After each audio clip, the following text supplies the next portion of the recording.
দিনে খিচুড়ি খেতে সবার ভালো লাগে, তাই ভাবলাম আজকে খিচুড়ি করে নিই। এখানে গোবিন্দভোগের চাল নিয়ে নিয়েছি, এখানে ডাল নিয়ে নিয়েছি, ডালটা ভেজে নিচ্ছি। খিচুড়ি করব, খিচুড়ির সাথে পটল ভাজা, কুমড়ো ভাজা, আলু ভাজা করব।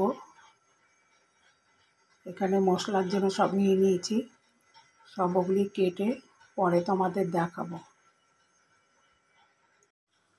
খিচুড়ির জন্য আমি কড়াই বসিয়ে দিয়েছি। এখন আমি আগে ফোড়নটা দিয়ে তারপরে আমি খিচুড়িটা করব। এখানে ডাল ভেজে ধুয়ে নিয়েছি, গোবিন্দভোগের চালটাও আমি ধুয়ে রেখেছি। এখন আমি ফোড়নটা দিয়ে নিই। তেজপাতা দিয়ে দিলাম, আর এখানে সাদা জিরে আর লঙ্কা ফোড়ন দিয়ে দিলাম।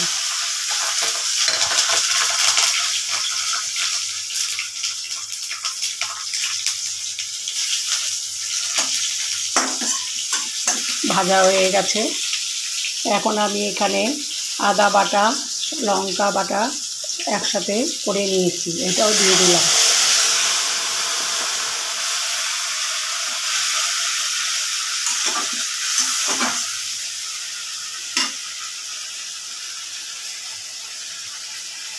এই মশলার মধ্যে আমি টমেটোটা একটু পরে দেব, কেটে রেখেছি।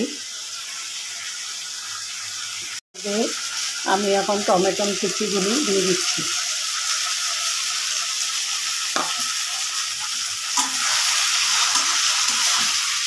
টমেটোটা একটু ভাজা হয়ে গেলে তারপরে আমি চাল ডালটা দিয়ে দিব এর মধ্যে, কেন আমি সোমবারটা আগেই দিয়ে দিলাম।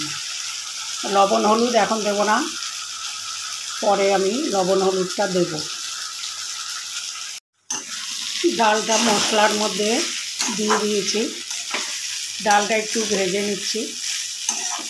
ডালটা আমার ভাজাই ছিল, তাও একটু মশলার মধ্যে ভেজে নিচ্ছি।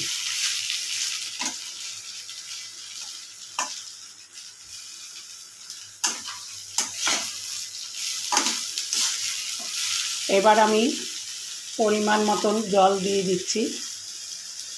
চালটা পরে দেব, গোবিন্দভোগের চাল, তার জন্য আমি পরে দেব।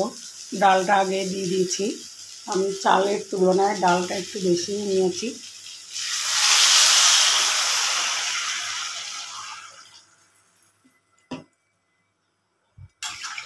আমি পরে লবণ হলুদটা দেব, ডালটা সিদ্ধ হবে, তারপরে আমি হলুদ দেব। লবণটা একটু পরেই দেব। ডালটা ফুটে গেছে, এখন আমি পরিমাণ মতন লবণ দিয়ে দিচ্ছি। পরে দেখে তারপরে লবণটা দেব। লবণটা দিলাম এই জন্যই যে ডালটা তাড়াতাড়ি সিদ্ধ হয়ে যাবে। চালটা আমি পরে দেব, অর্ধেক সিদ্ধ হয়ে যাবে ডালটা, তারপরে। এখন আমি ডালের মধ্যে চালটা দিয়ে দিচ্ছি।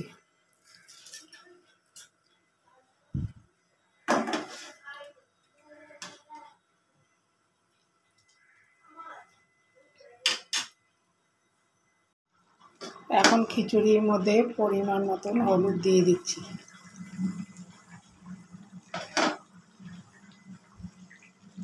আমি হলুদটা পরে দিলাম, চাল ডালটা সিদ্ধ হয়ে গেছে, তাই এখন হলুদটা আমি দিয়ে দিলাম। আর একটু হবে।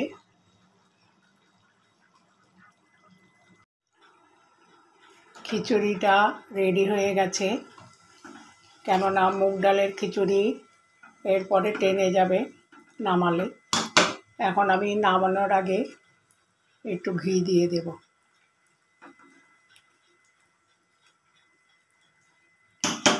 শুধু খিচুড়ি করিনি, তার সাথে আলু ভাজা করেছি বেসন চালের গুঁড়ো দিয়ে, পটল ভাজা করেছি এখানে কুমড়ো ভাজা বেসন চালের গুঁড়ো দিয়ে। সব খিচুড়ি দিয়ে খাবে বলে এখানে পাঁপড়ও ভেজে নিয়েছি।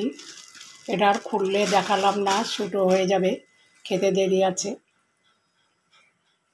আর এখানে আমের চাটনি। আমার ভিডিওটা যদি তোমাদের ভালো লাগে একটা লাইক শেয়ার করে আমার পাশে থেকো। আগামীকাল অন্য রান্না নিয়ে তোমাদের সামনে আসব। ভালো থাকো, সুস্থ থাকো। এবার খিচুড়িটা আমি হাঁড়ির মধ্যে ঢেলে নেব।